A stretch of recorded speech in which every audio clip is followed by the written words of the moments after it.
हम यहाँ शांति धारा कर रहे हैं। अमेरिका में मरीज अस्पताल में भर्ती है और हम उसके दुख से बहुत दुखी हैं। और हमारा दुख जब मिटेगा जब अमेरिका का मरीज ठीक होगा। और हमने शांति धारा की है और शांति धारा को अब मेरा दुख मिटाना है तो अमेरिका वाले को सुखी करना ही पड़ेगा, करना ही पड़ेगा, क्योंकि उसके बिना मैं सुखी हो नहीं पाऊंगा।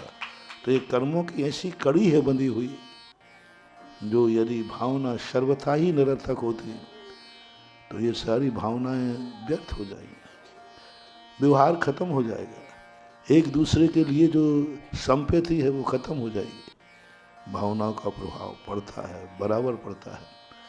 एक अयोध्या प्रसाद गोयली ने एक कहानी लिखी, जिन खोजा तिन पाइया।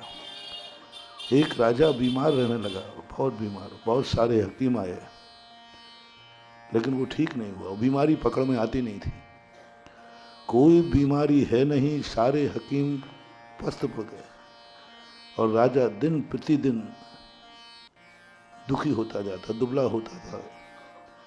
एक संत के पास पहुंचे, बोले महाराज अब सारे वैद्य लोग कहते राजा महाराज हमें पता ही नहीं चल रहा बीमारी क्या है, सारी जांचें करानी दुनिया की जितनी जांचें हैं।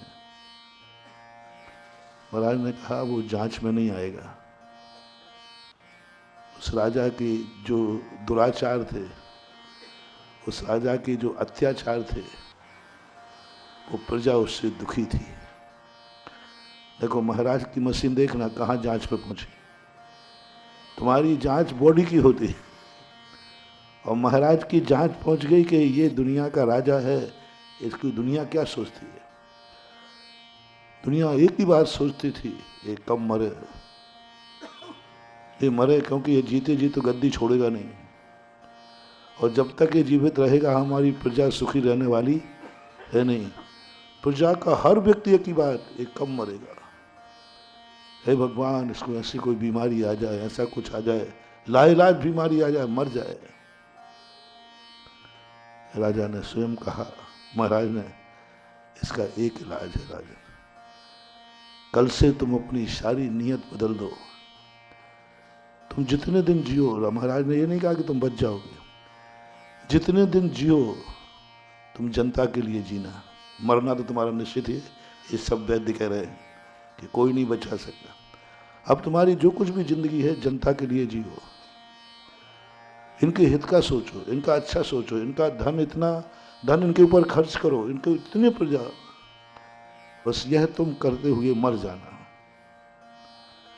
राजा ने महाराज की बात मान ली, उसके जितने आताताई शक्तियां थी सब खत्म करके प्रतिदिन प्रजा की भलाई का सोचता, विचार करता, हर दुखी आता, किसी भी दुखी को दरवाजे से वापस नहीं करता, हर व्यक्ति की सहायता। और ऐसा राजा बन गया, ऐसा राजा बन गया कि प्रजा ने भावना भाई भगवान के सामने, हे भगवान हमने जो प्रार्थना पहले की थी वो हमारी गलती थी, अब राजा बदल गया तो हमारी प्रार्थना भी बदलता हूँ, मेरे राजा को कभी मत मारना।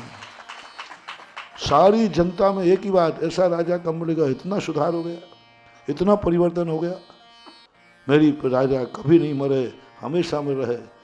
राजा 6 महीने ही नहीं हुए ठीक होना शुरू हो गया बिना दवाई के, और बिना दवाई के जैसे राजा ठीक हुआ, सब लोगों ने सोचा ये महाराज का चमत्कार है, ये महाराज का नहीं, ये जनता का चमत्कार है। हमेशा ध्यान रखना, कहीं कोई तुम कितने सुखी हो मैं ये नहीं पूछ रहा हूं, तुमसे कोई दुखी तो नहीं ये पूछ रहा, तुम्हारे सुख का सुरक्षा कवच दे रहा हूं, तुम बहुत सुखी हो, इसमें कोई संदेह नहीं। और मैं भी चाहता हूं कि सब सुखी रहें, लेकिन मुझे एक बात का डर है, कल भी तुम सुखी रह पाओगे कि नहीं। ये तो आपको भी डर होगा, बोलो ये किसको डर नहीं, हमें भी हो सकता है। आज अपन सब सुखी बैठे, डर किस बात का है कि कल भी हमारा ऐसा ही रहे। इसके लिए मैं सुरक्षा कवच दे रहा हूं कि आज जब तुम सुखी हो, इस समय तुम सुखी का आनंद लेते हुए एक ही बात विचार करना, कोई हमसे दुखी तो नहीं है। हम सुखी हैं लेकिन हमसे कोई दुखी तो नहीं, बस इतना ध्यान करते रहना, गारंटी है कल भी तुम सुखी रहोगे।